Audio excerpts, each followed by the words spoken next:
Hey, welcome to Chris's Train Layout and Other Things. This video is going to be on the train layout piece itself.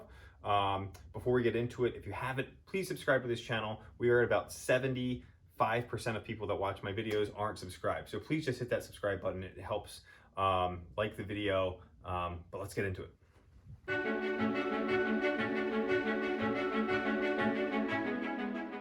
Hey, welcome back to the channel. Today, we're going to be doing a video going over some of the mistakes that I've made on my train layout.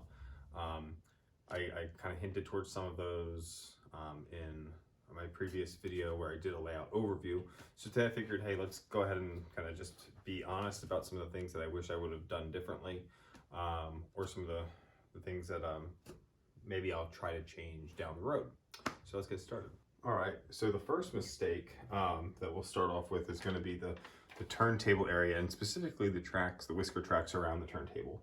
As I said in my previous video, one of my original visions for this was going to be having a roundhouse, and I had ordered the table, the turntable, before I had even started the layout. I was actually in the process of finishing the basement when I ordered the turntable, because I knew it was going to take a couple months for it to be built and then delivered. When I got it and was building the layout, I was a little impatient. So I got it on there, and then I wanted to get trains set up in the turntables, just and get it used. So I just started putting tracks down, and then started finishing some off, and specifically these whisker tracks over here, which are the through tracks that I talked about in my layout overview for the big boy and any engine that's more than 28 inches. And that's probably where I'd want to have the roundhouse. Now I could still do a roundhouse over on this other side over here, which perhaps I can figure out how to do it, because those tracks aren't finished. They're not ballasted in. So I have the opportunity to easily clear that out, realign the tracks however I want to, and make that work. So I can still fix that problem. I only ballasted obviously 1.5 tracks over on that far right side.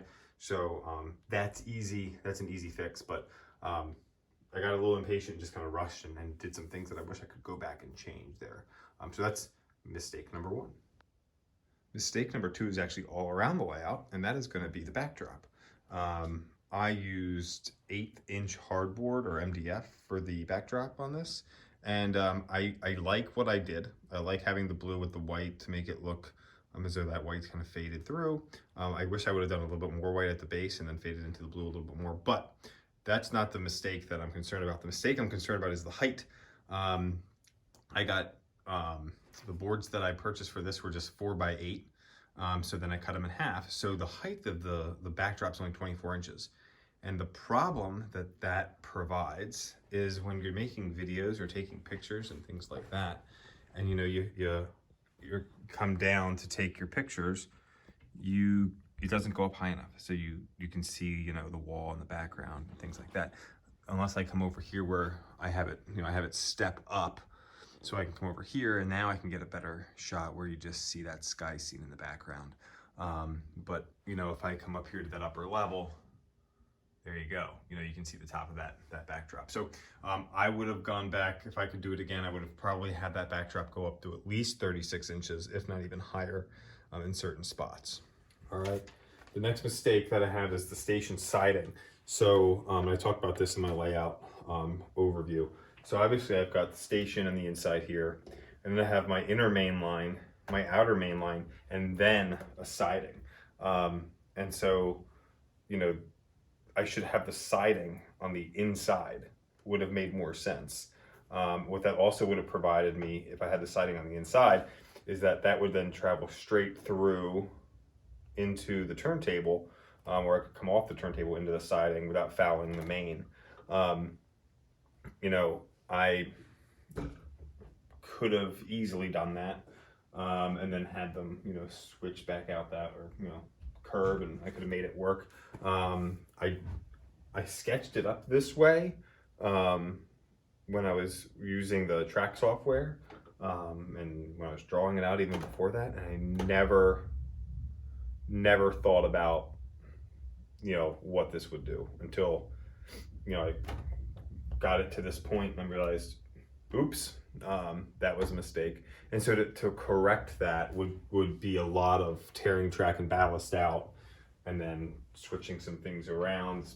And it's just not worth it to me at this point to change that.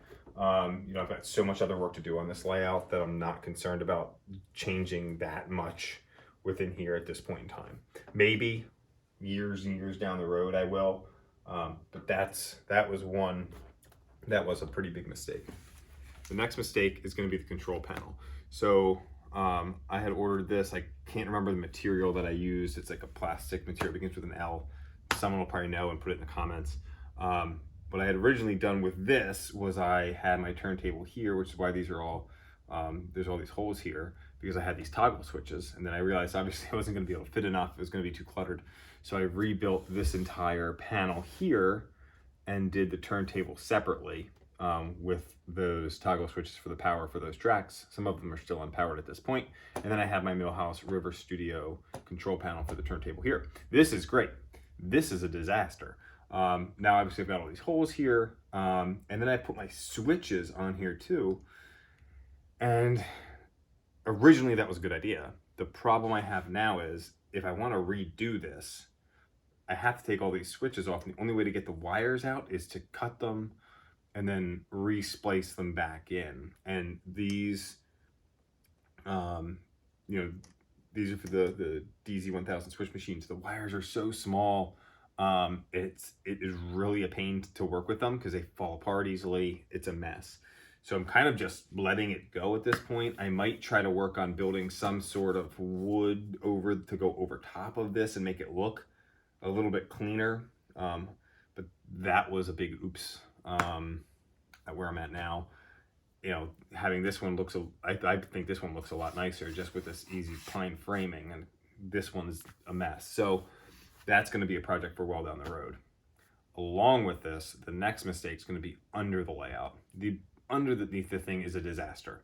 The wiring, I started off pretty good, keeping it organized, but then it quickly became a rat's nest, and I wasn't disciplined enough at the time to just continue, like reverse track, go back, clean it up, and do it correctly. So I've kind of started to organize a little bit, but like behind here is a disaster. So let's check it out. So just in here behind, you know, the power, you can see the red is going to be my power wires. It's a mess. And underneath here, I've got a bunch of, these are all the boxes for trains that are on the layout. And you can see them. It's a disaster under here. These all have to be pulled up. They need to be labeled with what track they go to. You know, I've got the black is going to be my ground. Red is going to be my hot wires.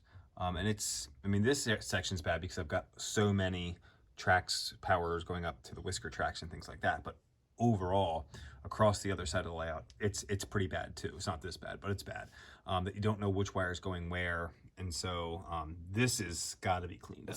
So if you look at some of my old layout videos, like maybe like layout update number 1 and stuff like that, this was just, there's no engine house here. This was originally going to be an auto rack yard. So I have a bunch of the articulated auto racks from Atlas, and I have a nice UP one from Lionel. And so my thought was I've got these big auto rack cars, I can store them here and have an auto rack yard. The problem is, I've got a meter stick here so we can kind of see this. The platform itself here is really 36 inches, so 3 feet. That is not nearly enough scale space for an auto rack yard, much less than having cars, you know, like vehicles set up, like they'd be offloaded from that. It didn't work. I didn't like the way it looked at all. So I changed course and I bought this engine shed, this two-stall engine shed from Corber. And this was one of the first models that I actually built myself that wasn't already pre-assembled. So that was a fun challenge. But then I just changed this into a diesel service facility. So I've got the engine house, that's where my daughter's Thomas train lives for right now. And obviously the ES44 is there. I've got the AEM7 on the side.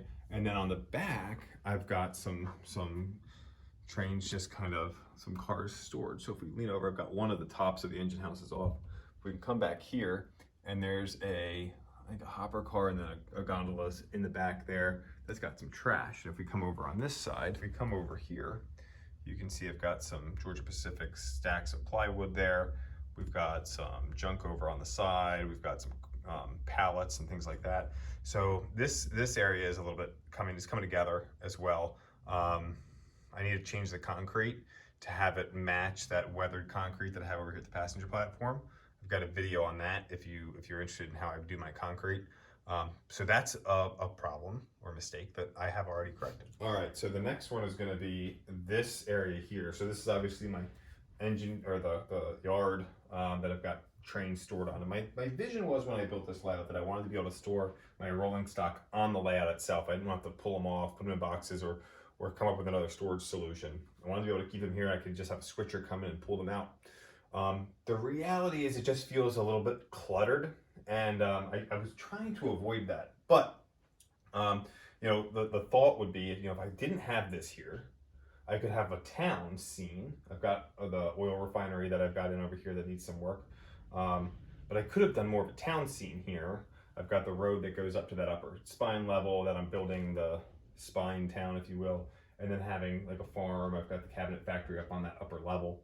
But that could have been really cool looking. And I could obviously still do that, but then where am I going to store all of the rolling stock, you know, that I have? So that kind of goes into the next mistake. And I talked about this briefly in my layout overview video, of having a storage yard under the layout. And I thought about having an expansion opportunity for it when I built this layout. Turns out I didn't do it correctly. So this is kind of what I'm stuck with at this point, unless I do a lot more, you know, adjusting of the current plan.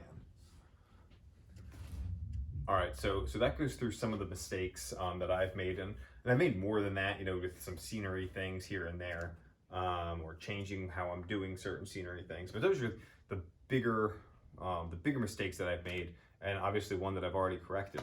And I think the key is, like, we learn from our mistakes, right? Like, this is the second really detailed layout that I built.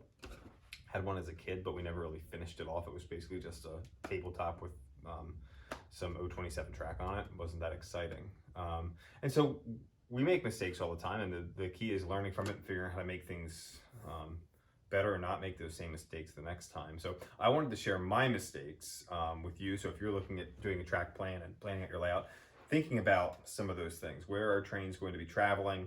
Where do you want to have trains stored that it would be a little bit more prototypical? Obviously having the siding for the passenger station 2 main lines away from the station, not that prototypical. Obviously it's a model train layout, but I try to make it look at least as real as possible. So anyway, those are some of my mistakes. I hope you enjoyed the video. You know, I hope something for you to learn from, or at least it was entertaining for you. We'll send a couple trains around the layout here and wrap it up. If you haven't, please subscribe, like the channel. That helps. Appreciate it.